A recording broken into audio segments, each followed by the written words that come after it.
Pagdating sa personal finance, akala natin okay na tayo pag malaki ang income natin. Akala natin mayaman na tayo. Pero dito, pag-usapan natin ng true financial independence. Number 1, it's about saving more and spending less. Baka naman kasi ang laki ng income natin, ang laki din ng expense, kaya wala rin tayong maiipon. Yung iba, nababaon pa sa utang. And pangalawa, living within one's means. Ibig sabihin, mas simple ang lifestyle natin, mas magkakaroon tayo ng financial independence. Hindi natin kailangan laging magtatrabaho para sa pera. And pangatlo, protecting loved ones should the worst case scenario occur.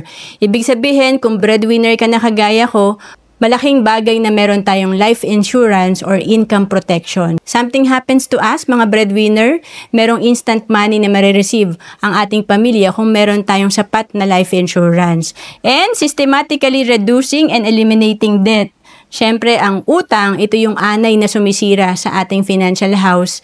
Ito yung kung may timba tayo, hindi natin mapupuno ng tubig kung maraming butas. Isa na ang butas dyan, yung interest ng ating utang. Kaya importante nakakabayad tayo ng utang. And of course, sufficient funds to cover expenses for 6 months or 1 year.